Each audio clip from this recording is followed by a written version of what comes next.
अस्सलाम वालेकुम क्लास। आज हम नया चैप्टर स्टार्ट करने जा रहे हैं जिसका नाम है एनालिसिस ऑफ टाइम सीरीज़। इसमें आप टाइम पीरियड के अकॉर्डिंग जो डाटा है उसको डील करने के तरीके सीखेंगे। आप लोगों को पता है कि डाटा को जब आप क्लासीफाइड करते हैं तो उसकी 4 आपके पास क्लासिफिकेशंस होती हैं। एक होता है क्वांटिटेटिव डाटा।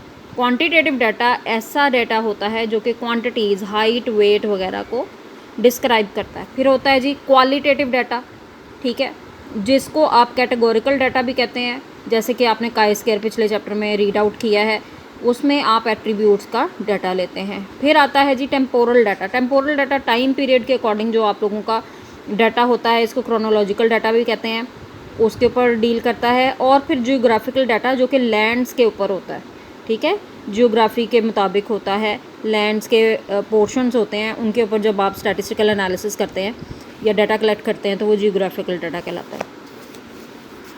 अब आप पढ़ने जा रहे हैं कि टाइम सीरीज़ क्या होता है। आपके पास मुख्तलिफ़ टाइम पीरियड्स का डाटा कलेक्ट किया गया होता है, वैल्यूज़ कलेक्ट की गई होती हैं। उन वैल्यूज़ को सक्सेसिव टाइम पीरियड में जो वेरिएशन उसमें आ रही होती है वो जब चेक करते हैं आप, तो वो क्या कहलाती है? वो टाइम सीरीज़ कहलाती है। अब इसकी डेफिनेशन पे गौर कीजिए। The sequence y1 y2 so on yn, ये y क्या है? ये ऑब्जर्वेशंस हैं आपकी। ऑब्जर्वेशन जो कि टाइम पीरियड के अकॉर्डिंग आपने डाटा कलेक्ट किया है ना, उसकी ऑब्जर्वेशंस है।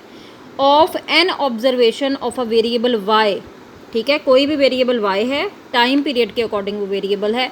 आगे जाके आपको बताएंगे कि ये जो y वेरिएबल है ये कंसिस्ट किस पे करता है, और इसमें आप किसके मुताबिक इसको डील कर रहे होते हैं। ये आप इसको accordance with their time of occurrence, time के मुताबिक आप कर रहे होते हैं। ये वेरिएबल्स की वैल्यू है, ऑब्जर्वेशंस हैं, टाइम पीरियड के अकॉर्डिंग कर रहे हैं, यानी y1 को t1 के मुताबिक, y2 को t2 के मुताबिक, इस तरह करके t1 t2 so on tn इनके टाइम्स हैं। तो ये क्या कहलाता है? ऐसा डाटा टाइम सीरीज़ कहलाती है कि y वैल्यूज़ हैं एक वेरिएबल y की, और वो accordance with their time occurrence का, टाइम के अकरेंस के मुताबिक उनको रिकॉर्ड किया जाता है या ऑब्ज़र्व किया जाता है या चेक किया जाता है। तो वो क्या कहलाती है? टाइम सीरीज़ कहलाती है। और इसको सिम्बोलिकली आप y is equal to F T plus E कर रहे हैं। एफ टी आपके पास डेफिनेटली जो स्पेसिफाइड सीक्वेंस है उसको शो करता है, और ई आपके पास एरर टर्म है, ठीक है जी। फिर इसके बाद आपके पास आ जाती है डेफिनेशन सिग्नल की और नॉइज़ की।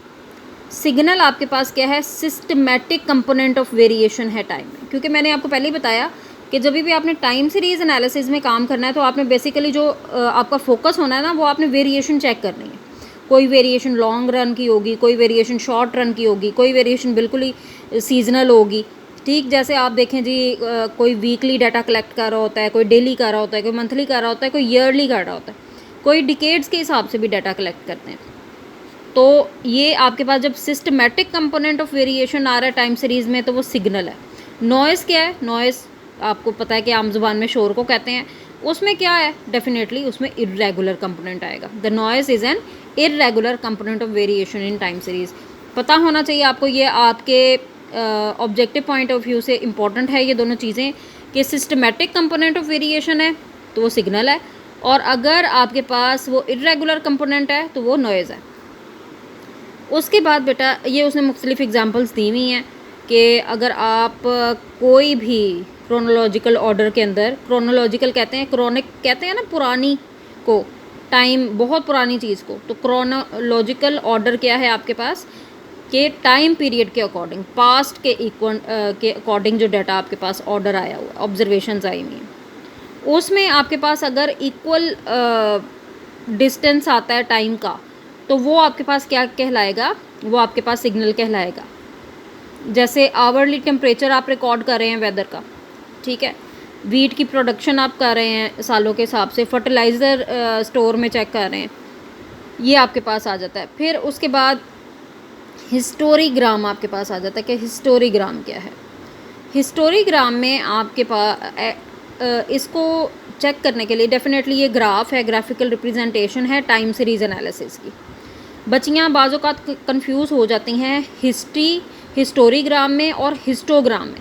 हिस्टोग्राम आपने फर्स्ट ईयर में पढ़ा, हिस्टोग्राम फ्रीक्वेंसी डिस्ट्रीब्यूशन का ग्राफ होता है। हिस्ट्री से जैसे कि निकला हुआ है, तो ये क्या है, ये ग्राफिकल रिप्रेजेंटेशन है टाइम सीरीज़ की। ये चीज़ आपको कंफ्यूज कर सकती है। हिस्टोग्राम आपके पास किसके लिए है, ये आपके पास फ्रीक्वेंसी डिस्ट्रीब्यूशन का ग्राफ होता है। और ये जो हिस्टोरीग्राम है ये आपके पास है टाइम सीरीज़ का ग्राफ, ठीक है। मुख्तलिफ टाइम पीरियड के अकॉर्डिंग उसको किया जाता है। जैसे ये देखिए साल दिए हुए हैं, पॉपुलेशन दी हुई है मिलियंस में, और ये आपने उसको ड्रॉ किया। जब यहाँ पर आपके पास पॉपुलेशन है, यहाँ पर आपके पास ईयर्स हैं, ईयर वाइज जो भी आपकी ये आ रही है मिलियन के हिसाब से, पहली आ रही है 33.4, फिर आ रही है 42.88, इस तरह करके आपने पॉइंट लगाते जाएंगे। जब आप उसको मिलाएंगे तो एक आपके पास एक लाइन आ जाएगी जो कि अपवर्ड आपको ट्रेंड शो कर रही है। ये पॉपुलेशन इंक्रीज़ होती चली जा रही है। तो ये चूँकि टाइम पीरियड के अकॉर्डिंग है ये डाटा, तो ये आपके पास हिस्टोरीग्राम कहलाएगा।